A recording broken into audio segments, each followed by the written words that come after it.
Smackdown 1000. Should we really be enthusiastic about that? Seriously? Okay, the videos and the montages throughout the show were pretty cool. From beginning and from the middle of the show, and how they had like photos of key moments that's happening in SmackDown history. I thought all of that was pretty cool.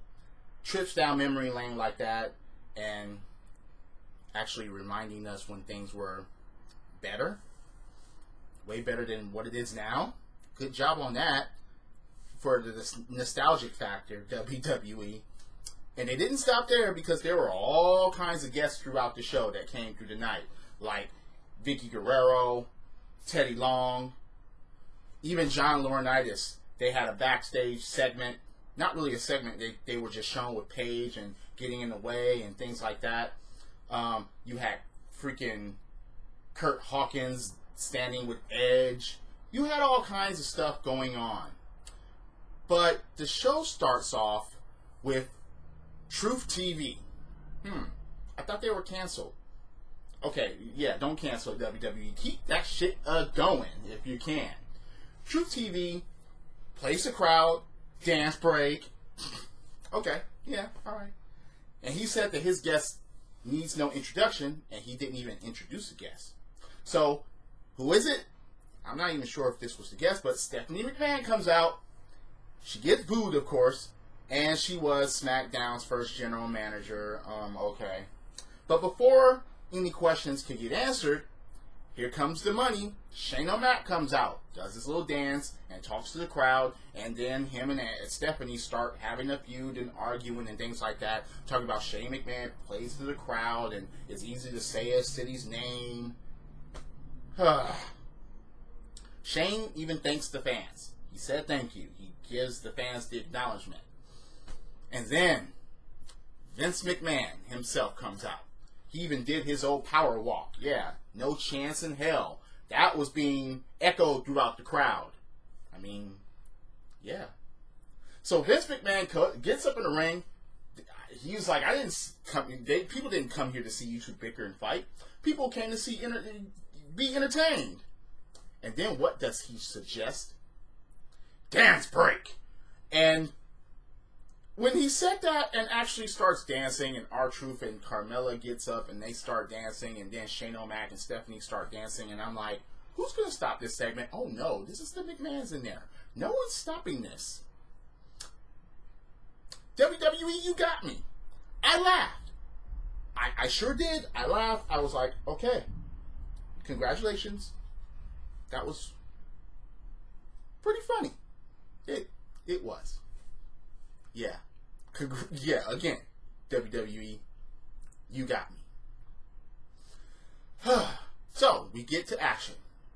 Daniel Bryan and AJ Styles versus the Usos. And guess how this went about? You guessed it.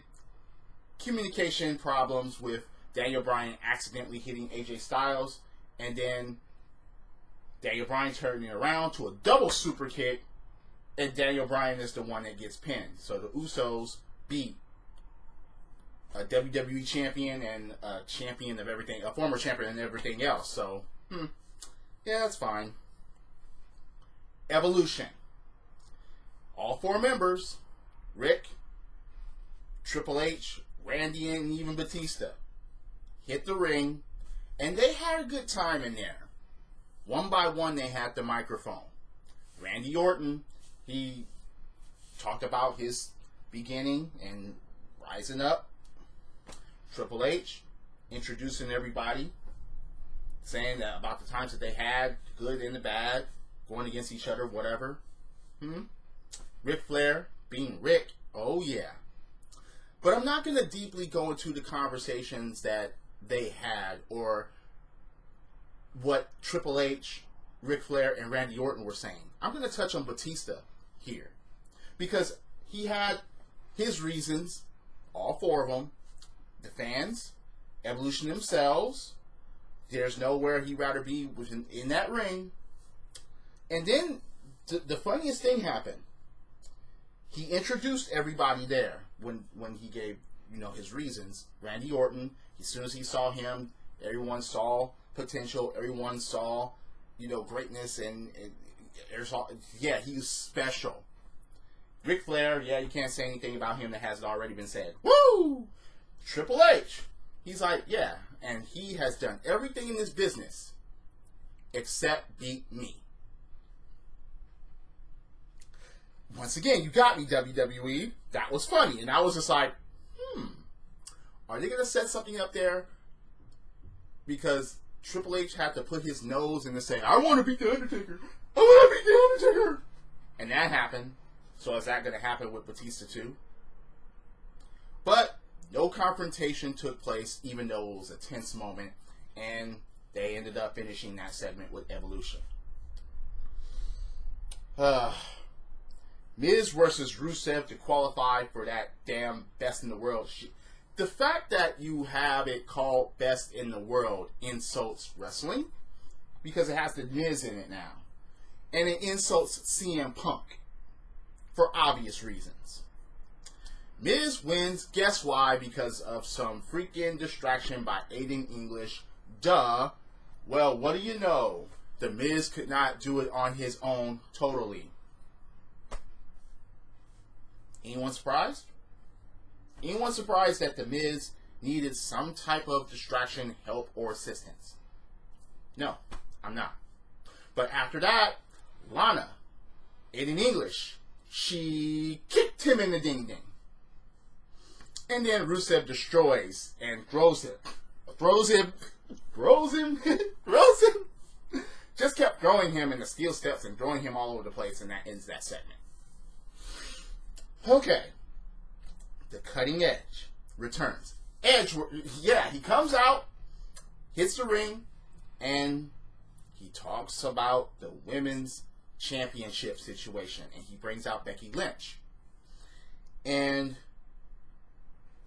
he proceeds to say, look, he wasn't selected. He wasn't one of the hand-picked. He saw similarities between him and Becky Lynch, that he had to fight and crawl and basically manipulate his way in order to get to the top. He made wrong choices. He burnt bridges.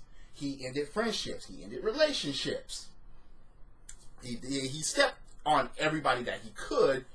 And even, it's funny because even earlier he's like, yeah, I cashed in against The Undertaker. I married Vicky Guerrero. I divorced Vicky Guerrero. He even named some of that stuff. But then he said that he looks at his trophy case alone. I don't look at this alone.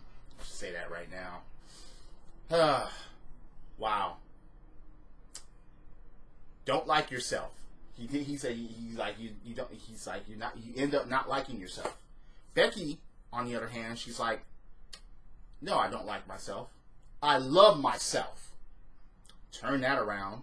And she's like, now quit patronizing and get out of my ring. Don't hit your neck on the way out. Damn. So, Charlotte Flair comes out and she's like, you love what you've become? All you love is the title. Well, you're going to love what I do to you. And starting now. So, brawl. And Edge wanted no part of that. You saw a glimpse of Finley and Jamie Noble and trying to pull these two women apart and so on and so forth. Yeah, okay. It wasn't the best, but it wasn't the worst segment. The Bar versus the New Day for the Smackdown Tag Team Championships. So we do have a title shot of some sort on this show. Okay, that's fine. Because it's SmackDown 1000 after all. The Bar. Thanks to the Big... Well, you can't really say thanks to the Big Show. Because Kofi was attacked in the first place. Big Show comes out. Picks up Kofi. Grabs him by the throat. And chokeslams him on the freaking announcer's table outside. Where Jerry the King Lawler and Booker T were special guest commentators for the match. Big E was like, He turns around. Bro kick by Sheamus. 1, 2, 3. That's it. They win. Big Show gets in the ring. Gets the belts. I'm like, okay, what is this all about? So let me get this straight. You have Braun Strowman with Drew McIntyre and Dolph Ziggler on Raw, which just ended. So you have to replace it with the Big Show in the bar on SmackDown. Seriously? Rey Mysterio versus Shinsuke Nakamura to qualify for the Best in the World tournament. Again, it still offends me that they call it the Best in the World because, you know, CM Punk. Rey Mysterio actually wins the match. Of course he does. Why would Nakamura take place in this tournament? He's still dealing with the consolation prize for the U.S. title that he has. That he's not even going to freaking defend. That he has no one lined up to defend it against. That he's just sitting on the freaking title because he didn't win the WWE title, so that's his consolation prize. Yeah, full circle there, alright? So, you have, these are the participants for this tournament.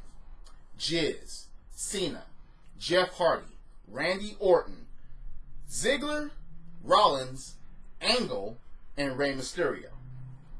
One of these is not like the other. Everybody in this lineup can can put on a good match except for The Miz. And then you hear a gong while Mysterio was still in the ring, and he got out of dodge. Undertaker comes out, hits the ring, and says, "I got 3 words for DX. Rest in peace," and walks out in traditional fashion and gives up that arm and all that. So that was SmackDown 1000. Wasn't extravagant, but wasn't, you know, wasn't the worst, but wasn't the best. So what did you think about the show? Do you agree or disagree with my assessment here? If you're on YouTube, please comment below, hit that like button, hit subscribe. If you're on Spreaker.com or on Apple's iTunes, thank you for following along once again. 1,000 episodes of this shit. Oh well. Drop kicks, body slams, throwing motherfuckers over the top rope, both feet hitting the floor. Yes, I'm a wrestling fan. This is the theme, and the theme is go. Credits.